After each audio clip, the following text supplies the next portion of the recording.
Hello and welcome to Affinity. Over the last two series and this one in particular, we've done an enormous amount of learning about layers and adjustments and masks. And so what we're going to do now is to put a lot of that together into a full edit of this picture.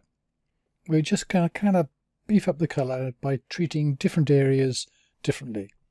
We'll start with the sky. And we're going to use adjustments, and the first one is curves. And just thinking about the sky, if we pull the curve down, everything gets darker, but we don't make the blacks black or the whites over white, because those are anchored, so the middle tones come down more. But just look at the sky, that's a bit better, isn't it? But I've made everything else dark. So what I can do is I can paint on this mask here. So I can first of all go to layer and invert, or just hit Control-I. So that goes back to the original, and this goes dark here because the mask is black. And then I want to paint on it to bring back that darkness in the sky, so I need to paint in white. So I pick white for a brush. Make sure there I've got white because it can change between things. And then make the brush bigger, the right square bracket. But if I paint here, look, it's pretty clunky. So what I want to do is first of all make the brush softer, so all the way down, so it's a softened effect. And then reduce the opacity as well. So I'm going to take that down to about 20%. So I do little strokes and make little differences at one time. So make the brush a bit bigger, just paint across there, and do complete strokes, and a bit more at the top, and maybe a little bit across the bottom, and the corners there need a bit more, so I can do it just gently, and so on. And if I want to see what I've done there, if I Alt click on the little square icon, then I can see there that I painted across the top there to bring back, and it's got this nice fade down here. And if I double click that, I can still adjust the overall effect. So that's my first one. I'll click on that and change the name to Sky. Next, let's do the land in the background. So to do that, because it's got a nice clear edges, I'm going to use the selection brush. So I click on the selection brush here, make sure I've got the background selected, then make sure I've got snap to edges, and then when I paint on here it will do this. In fact, you can just do it in single clicks. So click across there and it'll do a bit at a time, and that makes sure that you don't sort of step outside, you've got a bit more control.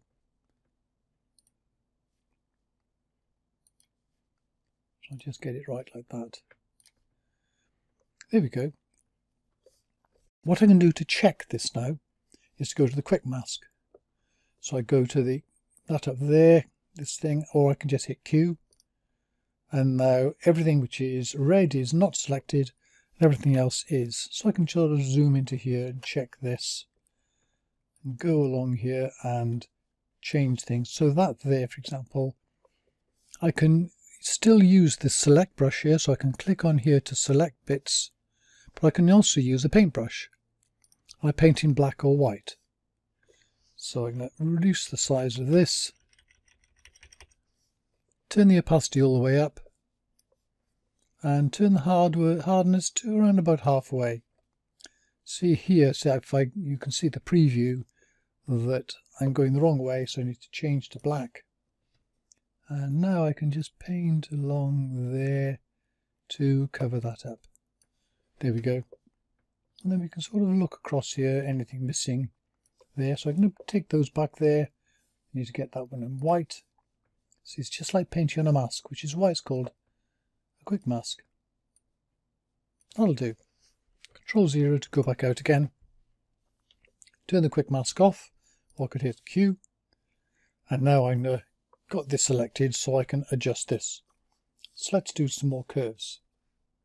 When I click on curves, by the way, it's going to appear above this. The reason it's not appearing as a child, because I've got the assistant manager here, I've got adding adjustment layer to selection is set to add adjustment as new layer as opposed to child, which would be underneath here. There we go. So if I wanted to appear above the sky, then I would need to select the sky and then go to adjustments and curves. And there you go, it appears above there. If I clicked on background, it would be between the sky and the background. Because I've selected it with a selection made, then it automatically sets the mask. So I hit Control D, and this adjustment will still only be within that area selected. So let's first of all make it a bit lighter so we can see a bit more of the detail. Then what we'll do, we'll say let's try and bring up the greens, but foliage greens are usually, there's a lot of yellow in them. So if I go here, I want to change yellow. Yellow is the opposite of blue, because it goes red, green, blue is the opposite of cyan, magenta and yellow. So go to blue.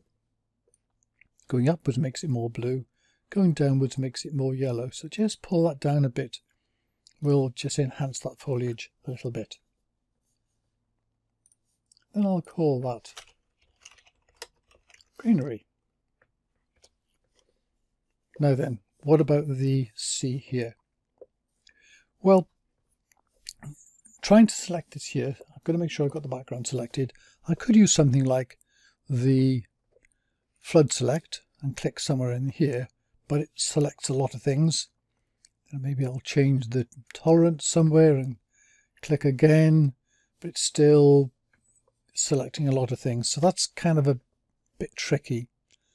So what I'm going to do is something else. Control D to get rid of the marching ants. I'm going to go to down here.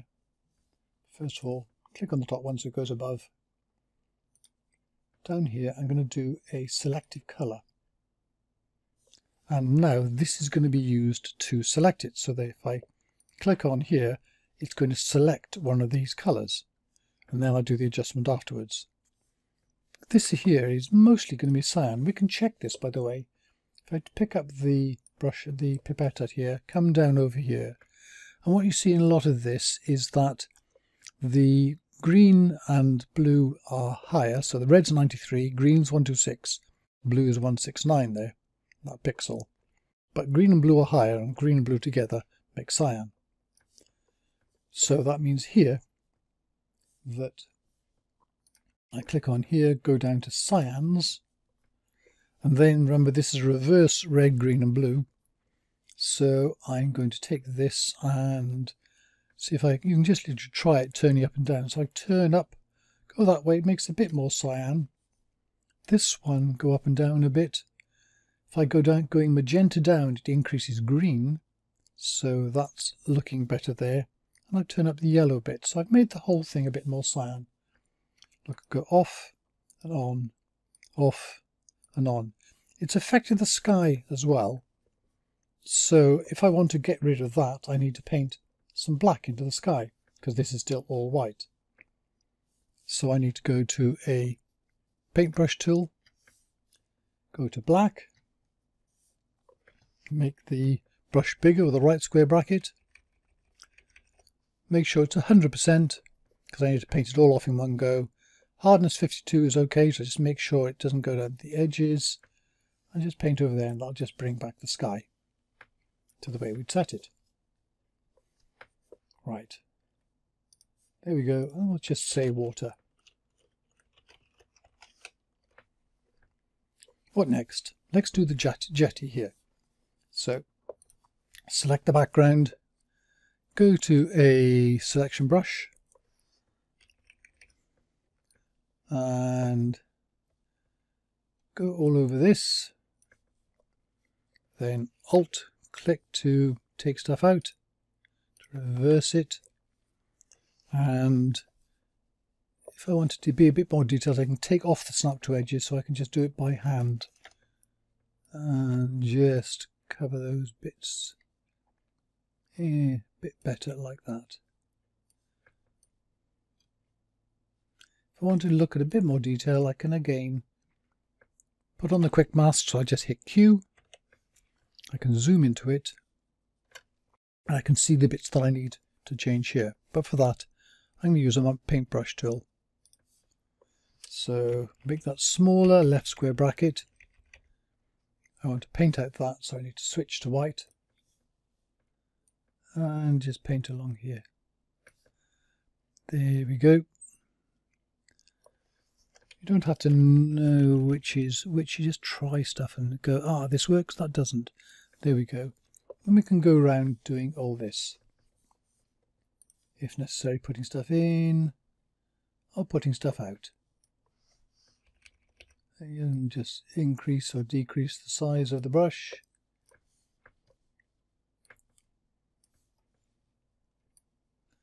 And switching from white to black as we need to do this. We'll worry about the vertical poles in a minute.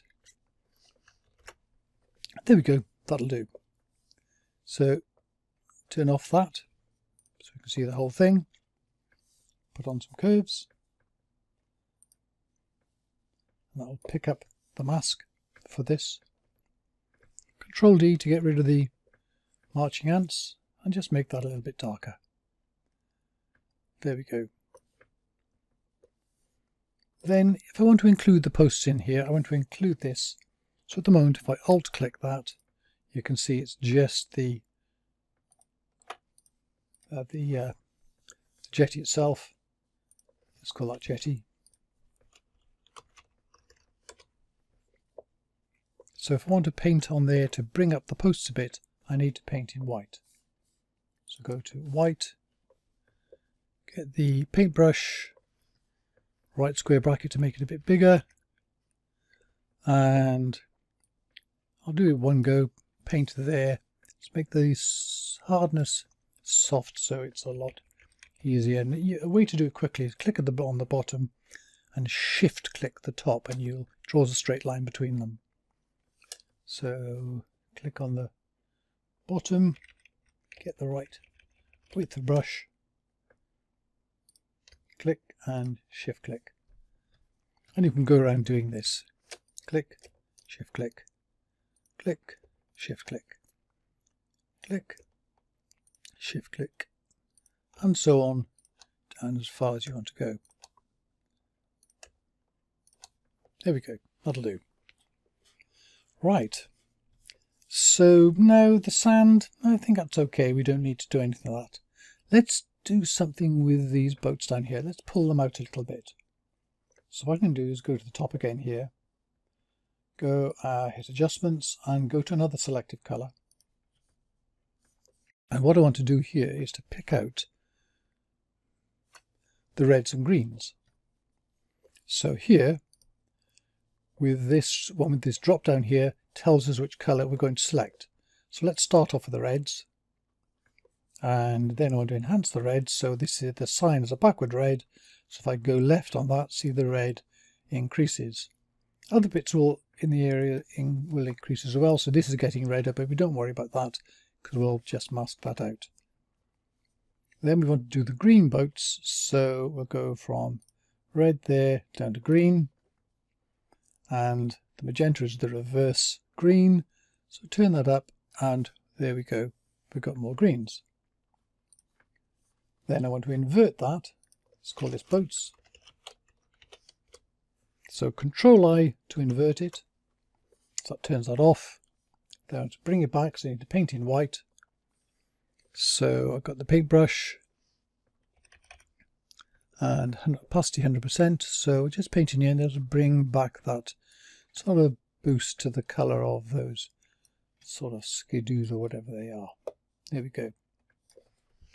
Control 0 goes back out again. And finally, we'll do another selective colour. And this one, it's going to be overall warming, because we're going to make this warmer. And the way to do this is on the colours here, select the neutrals If you tweak one of these, you see this sort of affects a lot of the picture. So we want to make it a bit warmer, so we'll turn up the reds just a bit. And then we'll turn up the yellows. It goes that way, which makes it a bit of orange. So that's a bit warmer. So you want to change the black darkness or lightness, maybe just tiny bit of black in there, just to make it a little bit. No, I think leave that alone. I'm fiddling too much. What we'll do as well, we'll look at the whites. Say, do we want to make the whites warmer as well? So if I pull this all the way, you can see you get a bit of red into the clouds there. It's just gentle. So maybe a bit of that and a bit there as well. So it just selects the whites and puts in a bit of warming. So there you go. There's our finished image. If I click the top one there, then shift click the bottom. If I click on the checkbox here, click on one, because they're all selected, they're all changed. So that's the original picture, and that's the improved picture. There's the original, and there's the improved. Anyway, that's it. Hope you enjoyed it, found it interesting, and thank you very much for watching.